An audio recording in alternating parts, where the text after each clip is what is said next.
72లో వెళ్ళారు అప్పుడు పార్టీ. ఆ, ఆ. వెళ్ళిన తర్వాత మీరు చేసిన కార్యక్రమాలు ఏంటండి? అప్పుడు మేము పార్టీ నిర్మాణం చేసినాం. పార్టీ నిర్మాణం, కొత్త కార్యకర్తలను పార్టీలోకి పార్టీ చేర్చుకోవడం. నిర్మాణం ఎలాగుండేదండి? అప్పుడు శ్రీకాకుళం రైతాంగ పోరాటం వస్తున్న పార్టీ తెలంగాణలోకి అదే ఊపుతో వచ్చిందా? లేదు క్రమేపీ పుంజుకుంటూ వచ్చిందా? గ్రామాలలో అంటే పెత్తందారి అప్పట్లో శ్రీకాకుళం ఎక్కువ ఉంది కదా. శ్రీకాకుళంలో ఎక్కువ ఉంది. కానీ నీకు వరంగల్, కరీంనగర్లో ఈ ప్రాంతాలలో భూస్వామ్య దోపిడీ బాగుండేది. భూస్వాములు, ఎట్టి చాకిరి, వానికి మనిషికి గౌరవం లేకుండా వాడు మాట్లాడే విధానం, ఒక లేడీ అంటే ఆడామె అనే లేడీ అనే గుర్తుండకుండా, ఒక స్త్రీకని విలువ గౌరవం లేకుండా ఆమెను హీనంగా చూసే విధానం, మాట్లాడే విధానం. దాంతోనే మేము కలిసిన తర్వాత ఉద్యమానికి వాళ్ళంతా బాసటగా నిలిచాను. కాదన్న అప్పట్లో శ్రీకాకుళం ఉద్యమ స్ఫూర్తితో వెళ్ళారా? లేదా ఇక్కడ పరిస్థితి ప్రభావం? లేదు, నాకు ఈ ఉద్యమం స్ఫూర్తి నాకే తెలియదండి. నాకు అసలుకే తెలియదు. నేను పొద్దుగాల లేచి ఎక్కడ ఇంత పూజలు పునస్కారాలు ఉంటాయి, ఇక్కడ ఉంటాయి అని చెప్పి మేము కాలేజీకి వచ్చినప్పుడు దోస్తాన్లా తిరిగేది. అయితే మాకు తెలియకుండానే మా వెంకటేశ్వర్లు ఆ రాడికల్స్గా మారిపోయాడు. ఆ తర్వాత గోపాల్ సింగ్ అంటోడు మారిపోయాడు. లోకల్ ఫ్రెండ్స్ మేమంతా. మారిపోయిన తర్వాత ఇదేంటంటే ఇది బాగుంది, కొద్దిగా పేదలకు న్యాయం చేయవచ్చు అని అంటున్నారు. అట్లా న్యాయం చేయవచ్చు, మనం కొంత కావాలి. అప్పుడు శ్యామ్ సుందర్ రెడ్డి అని ఒక చనిపోయాడు, ఆయన కూడా ఎన్కౌంటర్లో. మా నాన్న వాళ్ళ నాన్న దగ్గరి మిత్రుడు, కొద్దిగా మంచి చెడుకు ఉండేటోళ్ళు వాళ్ళు. అట్లా మా తమ్ముడు అని చెప్పి ఆయన వెంబడేసుకొని తిరిగేది. నాకన్నా ముందు ఆయన లీడర్. పార్టీ నిర్మాణ దశలో మీకు ఎలాంటి ఇబ్బందులు వచ్చాయి? అంటే నేను పనిచేసిన వాస్తవంగా చాలామంది నేను అడుగులు తిన్నా, ఏదో కష్టపడ్డా అంటారు. నేనైతే కష్టపడలేదండి. నా లైఫ్లో నేను ఇంట్లో ఎలాగ బ్రతికినో నేను పార్టీలో కూడా అలాగే బ్రతికినా. నా ఉద్దేశం ఏంటంటే ప్రజల కోసం మంచి చేసినట్లయితే, వాళ్ళ కోసం తప్పించి పని చేసినట్లయితే మనకు ఆ ప్రజలల్లో ఎదురు ఉండదండి. మన గౌరవం కానీ, మర్యాద కానీ, మనం చూసే వాళ్ళ విధానం కానీ, మనలో చూసే విధానం కానీ నాకు అలాంటి లేదు. నాకు ఒక్కొక్కసారి నేను బయటకు వచ్చిన తర్వాత నాకు గుళ్ళల్లో నీళ్ళు తిరిగేది. ఎందుకు వచ్చినట్టు మనం సపరేక ఏదో కష్టం నష్టం దానిలోనే అయిపోయేది. నేను హీరోగా బతికినోని, ఏంది ఇదంతా దుర్మార్గులను చూసి వాళ్ళతో తిరగాలి, మనం లంగలను చూసి వాళ్ళతో సైలెంట్గా మనం ఉండాలి. నీకు వ్యవస్థలో అంటే నా చిన్నప్పుడు కూడా నాకు లంగలు దొంగలు ఎవరు తెలియదు. భూస్వాములు అంటే వాళ్ళు గ్రామాలలో చూస్తుంటే మనం చూసి ఇట్లా ఉంటుందని మా నాన్నమ్మని అడిగినప్పుడు చెప్పేదాన్ని, ఇట్లా బిడ్డ చెప్పేది. కానీ మాకు ఆంక్షలు ఏం లేవండి. అంటే మామూలుగా గౌరవించేటోడు, కాలు మొక్కేటోడు, దండం పెట్టేవాడు తప్ప మేము మాకేం అలాంటి నేను గురిగాలే. అంటే నేను పార్టీలో కూడా అదే విధంగా నేను బ్రతికినా. నేను గొప్పగా బ్రతికినా. చాలామంది అంటే మామూలు ఏంటంటే తిండి దొరకకపోతే తిండి అంటే ఒకవేళ మనం అనుకున్న కూరలు దొరకకపోతే ఏదో తొక్కు, మామిడికాయ తొక్కు, చింతకాయ తొక్కు, ఏదో తొక్కు తీసుకొచ్చి నాకు పెట్టేవాళ్ళు. నేను కొద్దిగా తినే విషయంలో కొద్దిగా వెనక ముందు ఆడితే మా సిద్దిపేటలో రావురూకులు అనే గ్రామం ఉంటుంది, మల్లమ్మ అనే ఉండే మల్లమ్మ. ఆమె నాకు రెడ్డిల దగ్గర పచ్చడి కొని వీడు తింటట్లేడని చెప్పి పాపం పచ్చడి వాళ్ళ దగ్గర అడుకొచ్చి నాకు పెట్టేది. మా కూరలు తింటట్లేడు, కొద్దిగా పాపం ఇబ్బంది పడుతున్నాను పెట్టి నాకు ఇది దీని బిడ్డ బాగుంటుంది, పలానా రెడ్డి దగ్గర తీసుకొచ్చిన అని చెప్పేది నాకు. అంటే నాకు అట్లా ఆదరణ నన్ను బాగా చూసిన దాఖలాలే. కానీ ఏదో నేను కష్టపడ్డదైతే, నేను ఉద్యమంలో 12-13 సంవత్సరాలను అర్థం పనిచేసిన. నాకు కష్టం అనేది పార్టీలో నాకు తెలియదు. నేను వాస్తవం ఇది మీ 13 సంవత్సరాల్లో ఉద్యమంలో మీకు బాగా గుర్తుండిపోయిన సంఘటన చెప్పు. అంటే ప్రజల కోసం చేసింది కానీ, లేదా దాడులు చేసింది? అంటే నేను వరంగల్లో పనిచేసినప్పుడు అప్పుడు మైన్స్ కొత్తగా పడుతున్నాయి. మేము అంతా తిరిగి అందరిని మొబిలైజ్ చేస్తున్నాం. ఇప్పుడు వెలిశాల గ్రామం, అక్కడ కొంతమందిని ఫుల్ టైం తీసి పంపించడం, టేకుమంట్ల గ్రామం ఫుల్ టైం తీసి పంపించడం. ఆ తర్వాత నేను గణపతి కొరియర్గా ఉన్న కొన్ని రోజులు, ఆయన జిల్లా సెక్రటరీ ఉన్నప్పుడు కొరియర్గా ఉండేది. నన్ను బాగా ప్రేమ చేసేది ఆయన. నేను కొద్దిగా పనిచేస్తే శ్రద్ధగా పనిచేసేది, కొద్దిగా పకడ్బందీగా పనిచేసేది. ఆయన నన్ను బాగా ఇష్టపడేది. ఆయన ఎటన్నా పోయినా నన్ను వెంట తీసుకొని పోయేది. మీకు చెప్పేదానికి వస్తున్నాను నేను. అయితే తీసుకుపోయి అక్కడక్కడ తిప్పి నన్ను మళ్ళీ పంపించేది. అయితే ఉద్యమము నాకు ఆయన విషయాలు ఆయనే చెప్పేది. ఇట్లా చేయాలి, నిర్మాణం ఇట్లా చేయాలి, ఇట్లా ఉండాలి. ఒకసారి ఇద్దరం హైదరాబాద్కి వచ్చినాం, నేను హైదరాబాద్కి వస్తే ఆటో ఎక్కినాం. ఆటో వాడు తొందరగా పోవాలే బాబు, మంచిగా జాగ్రత్త తీసుకోపోని నేను చెప్పాను. వాడు స్పీడ్ వాడు పోలీసు ఇట్లా ట్రాఫిక్ ఇట్లా ఆపుతున్నాడు, వాడు పట్టుకుపోయాడు. పట్టుకుపోయిన తర్వాత వాడిని ఆపాడు ఆయన. ఆపి దిగాడు. దిగి నీకు ఎంత కావాలని డబ్బులు ఇచ్చేసి, అరే మనం కుసరాకి వెళ్దాం కదా, వీనితో పోతే మనకు డేంజర్లో పడిపోతాం, వీడిని వదిలే అన్నాడు. మళ్ళీ కొత్త ఆడుకుని పోయినాం. నేను ఎందుకు దిగిందో నీకు అర్థమైందా అన్నాడు. అంటే పోలీసులు మన కోసం వెంటాడడం కాదు, ఇలాంటి అన్ఎక్స్పెక్టెడ్ కారణాల చేత కూడా మనకు నష్టం జరుగుతుంది అని చెప్పేటాడు. ఓహో అని చెప్పి నేను అట్లా గమనించేది. ఇది ఆయనను గమనించి నేను ఎక్కువ నేర్చుకునేది గణపతి గారిని ఇదంతా. ఆ తర్వాత మేము ఇక లోకల్గా ఉద్యమం చేసినప్పుడు మాకు అంకం సుదర్శన్ అని ఉండేవాడు. ఆయన ఇప్పుడు ఇక్కడ లేడు. ఆయన చాలా తెలివికలు, మైనింగ్ ఇంజనీర్ స్టూడెంట్. ఆయన చాలా తెలివికలోడు, ఉద్యమాలు చేసిండు. ఆ తర్వాత మా చుట్టుపక్కల గ్రామాలలో కూడా, హన్మకొండ చుట్టుపక్కల గ్రామంలో బాగా ఉద్యమాలు చేసిన. అదే తరహా మనం కూడా అందరినీ ఏకం చేయాలి పీపుల్ని అని చెప్పి నేను ఆ చిట్యాల పరకాల ఆ సైడ్ బాగా మొబిలైజ్ చేసినాం. మనం అనుకున్న దానికన్నా ఎక్కువనే చేసినాం పార్టీకి. అప్పుడు నిర్బంధం కూడా బాగానే ఉండే. ఆ తర్వాత నాకు గణపతి గారిని అడిగాను, నన్ను ఇక్కడ నేను ఉండడానికి ఇష్టపడతలేను, ప్రతిదీ మా నాన్నగారు మా అమ్మకి ఇట్లా ఉత్తరం రాసింది నాకు, మామూలు ఊళ్ళకి వెళ్ళిపోమంటావా లేకపోతే నువ్వు ఇక్కడి నుంచి వెళ్ళిపోతావా అని రాసిండు. నన్ను చేతులేదంటే నేను ఆగు, మళ్ళీ నాతో వద్దు, హైదరాబాద్లో ఉంటూ, లేకపోతే ఇక్కడికి నీకు ఇష్టమైన కాడ. గణపతి ఎప్పుడు కలిసారు మీరు? 84లో అప్పుడు మామూలుగా కలిసేదండి. 84, 85 దాకానే మామూలుగానే. సరే, మీరు ఉద్యమంలో ఉన్నప్పుడు మీరు చేయించిన దాడులు ఏమైనా గుర్తున్నాయా? నేను దాడులు ఏం చేయించలేండి, మేము నిర్మాణమే చేసినాం. నిర్మాణం ప్రొడక్ట్ అంతే. మేము అప్పుడు ఆ కాలంలో దాడులు అప్పుడు మాకు అవసరం లేదు. అప్పుడు ఆ ఉద్యమం కూడా కాదు, అంత విద్యార్థులను యూత్ను పోగు చేయడమే, మహిళలను పోగు చేయడమే, పోగు చేసి ఉద్యమంకి అనుకూలంగా వాళ్ళని తయారు చేసి ఉద్యమంలోకి పంపించడమే. నేను ములుగుకు పనిచేసిన, ములుగు ఆర్గనైజర్గా పనిచేసిన. ఇప్పుడు అంటే నాకు ఇప్పుడు జీన్గు నరసింహరెడ్డి వాళ్ళంతా అప్పుడు ఉన్నప్పుడు వాళ్ళు కొత్తగా మేము జంపన్నకి ఇట్లా మేము అక్కడికి వచ్చి స్థిరపడి, నేను వెళ్ళిపోతున్న క్రమంలో ఆయన ఫుల్ టైమర్ అయ్యి అక్కడికి వచ్చాడు. ఏది ములుగు కాదు, ఏటునగరం దళంకి వచ్చాడు ఆయన. అప్పుడంతా మేము నిర్మాణం ఒక స్ట్రక్చర్ ఏర్పాటు చేసి, తర్వాత మా నాన్న ఒత్తిడి ఇక్కడ ఉండద్దు, నువ్వు అందరూ వచ్చి నా ఇంటికి వచ్చి ఇబ్బంది పెడుతుండు, మా ఇంట్లో తినిపోయిండు, మా ఇంట్లో ఉన్నాడు అని చెప్తుంటే, అంటే మా నాన్నగారిని చూసి నాకు అన్నం ఎవరు లోటు కానీ అయిపోయేదండి. మా నాన్న మా నాయనమ్మ అప్పుడు అక్కడ ఉండే ప్రాంతం కాబట్టి నాకు ఎవరు, నువ్వు పంతులు గారు అబ్బాయి కదా అని చెప్పి నాకు భోజనం పెట్టేటోళ్ళు. ఎవరితోనూ నా రెడ్డిస్ కూడా పంపించేటోళ్ళు, లేడీస్ కూడా. మా మీద ప్రేమ, మా నాన్న మీద ప్రేమతో నాకు నేను ఎక్కడ అంత లాస్ట్ అవర్స్లో మేము 84లో 84లో నేను ఎక్కడి వెక్కట్ అవుతున్నా. ఆ క్రమంలో నిర్బంధం బాగా పెరిగితే అప్పుడు పార్టీ పిలిపించింది, మీ ఏరియాలో కదా, అక్కడ ఆర్గనైజర్స్ అంతా దెంకపోయిన్లు, అరెస్ట్ అయిన్లు, ఆగమాగమైంది. మేము ఉన్నది కొద్దిమందిమే. వెంకన్న అని ఒక ఆయన, నేను, ఇంకో నరేందర్ రెడ్డి, ఇంకొక ఆయన ఉన్నాం. మేము 5-6 ఉన్నాం అప్పుడు. సిద్ధిరాజు అని చనిపోయింది ఆయన కూడా, ఆయనే. మేము కొద్దిమంది ఉన్నాం. నేను వెక్కట్ అవుతున్న క్రమం ఇంటింటికి అన్నం ఆడుకున్నాం. మేము ఇంటింటి అన్నం అడిగి ఇంత అన్నం ఆడుకొని కొద్దిగా తిని, మళ్ళీ ఏదన్నా అక్కడ ఉంటే అక్కడ ఏదైనా రకరకాల జంతువులకు పెట్టి ఉన్నాడు. అదొక క్యాంపెయిన్గా చేసినాం. వీళ్ళు నిర్బంధం వచ్చినా దెంకపోరు, మళ్ళా అన్నం అడక తినైనా ఉద్యమం చేయడానికి సిద్ధంగా ఉన్నారని చెప్పి వరంగల్లో ఒక పిలిపించినామండి. అప్పుడు బాగా నిర్బంధం, అప్పుడు ఎవరు అరవిందరావు గారు అదంతా అప్పుడు బాగా నిర్బంధం పెడుతున్న క్రమం.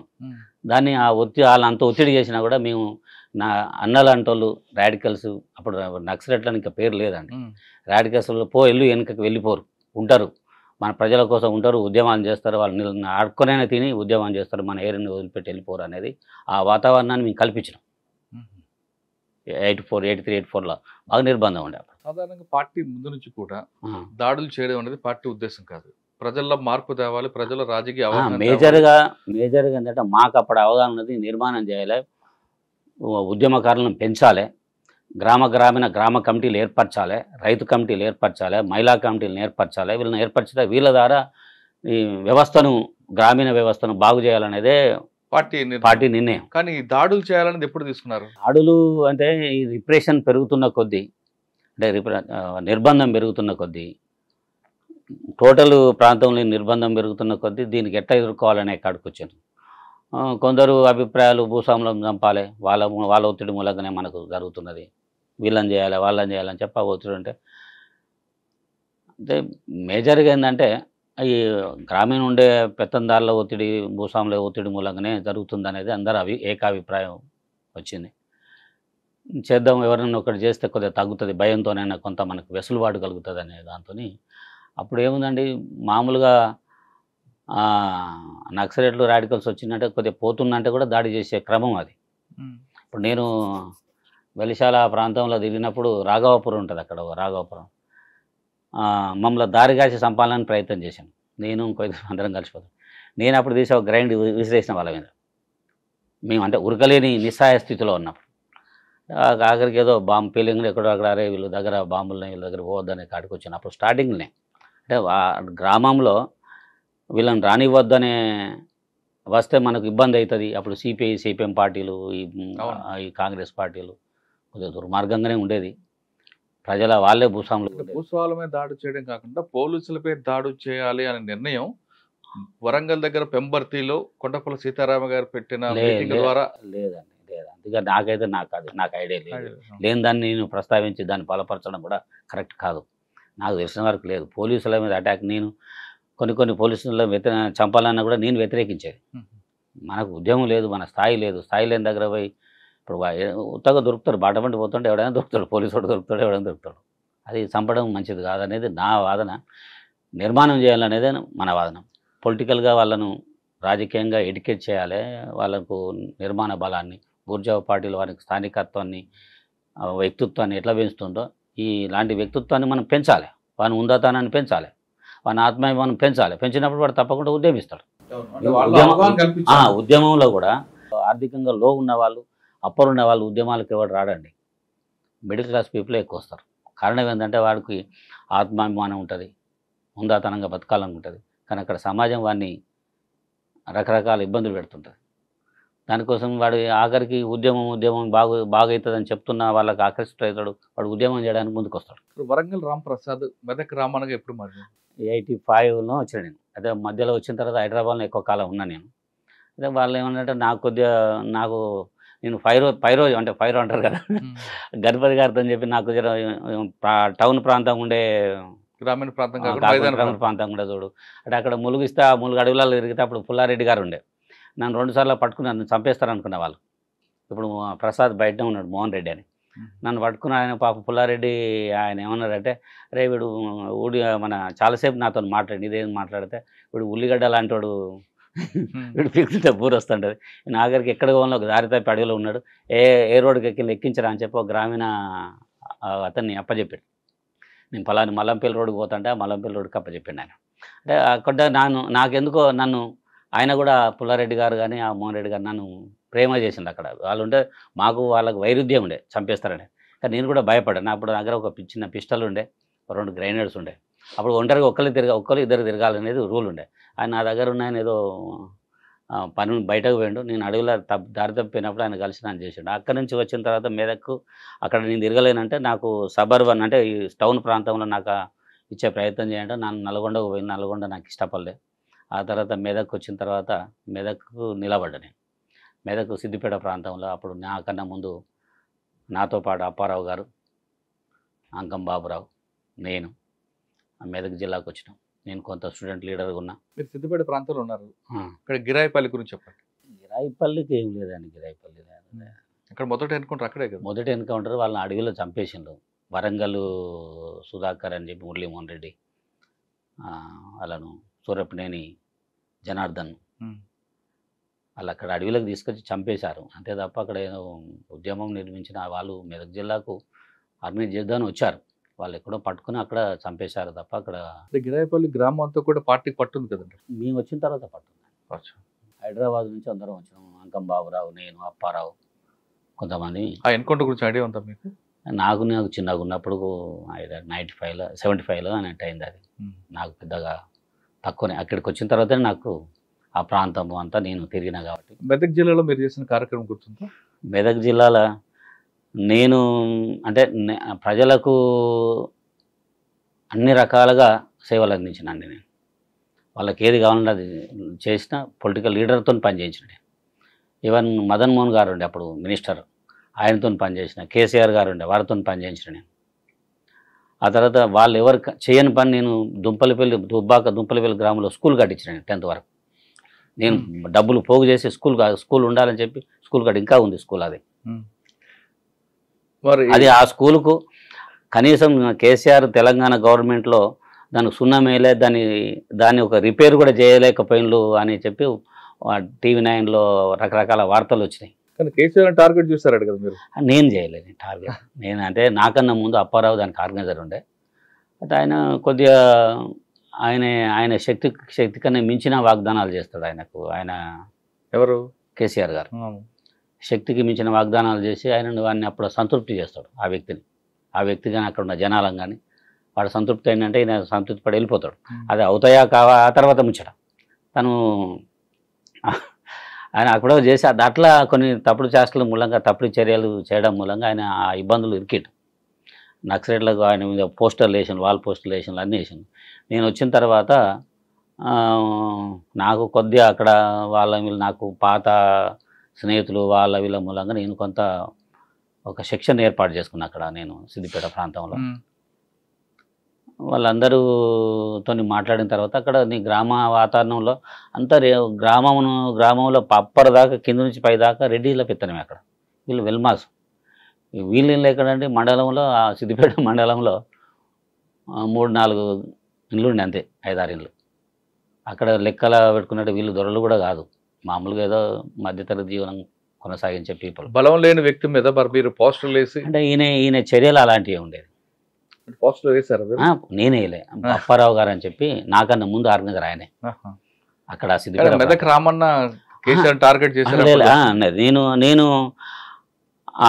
ఈ టార్గెట్కి వచ్చిన తర్వాత నేను పార్టీతో మాట్లాడి, స్టేట్ కమిటీతో మాట్లాడి ఆయనను పిలిచి మాట్లాడతా, నేను చంపినా కూడా మనకు దరిద్రం చుట్టుకుంటారు తప్ప వేస్ట్ అని చెప్పిన నేను నా అభిప్రాయంగా చెప్పిన. అప్పుడు మా పుల్లూరు గ్రామంలో వెంకటరామారావు గారు ఉండే, ఏపీ టీచర్ ప్రెసిడెంట్ ఆయనే పాపం కేసీఆర్ గారు లాంటి వాడు బ్రతకాలే, బాగుంటుంది, ఉండాలి అని చెప్పి నాతో బాగా చర్చ పెట్టాడు ఆయన. టీచర్ మా ఏపీ టీచర్ అంటే మాకు కొద్దిగా అనుబంధంగానే ఉండేవాడు. అంటే ఆ కాలంలో మాకు పూర్తిగా సహకరించినాడు నాకు తొలుత. కేసీఆర్ అన్నగారు కూడా అప్పుడప్పుడు నాకు అదేంది అప్పుడు ఆ 50 రూపాయలు ఇచ్చేది, ఏది నేను బతకడానికి, ఆ ఏరియాలో ఉద్యమం చేయడానికి, రంగారావు గారని. ఆయనే వెంకటరామారావు, ఇంకో కిషన్ రావు, వాళ్ళు కొంత కేసీఆర్ పిలిచి మాట్లాడారు మీరు అప్పట్లో? నేను మాట్లాడితే ఆయన కూడా వాగ్దానాలు మామూలుగా నాతో పాటు స్టేట్ కమిటీ మెంబర్ ఉన్నాడు, వాగ్దానాల మీద వాగ్దానం ఆయన చేశాడు. నేను ఎంత చెప్పి కన్ను గిట్టినా కూడా వినలేను. నీకు అట్లా ఇది చేస్తా అని చెప్పిన తర్వాత వాళ్ళు నన్ను ఇబ్బంది పెట్టడం, ఏమే నీకు అంత బాగా ఉండడు చేస్తానన్నాడు ఆయన, ఎందుకు వినియోగించుకోవని చెప్పి. అంటే ఆయన వాగ్దానాలు చేస్తాడు, ఆయన అంత శక్తి సామర్థ్యాలు లేవు, అంత దమ్ము లేనోడు. మనం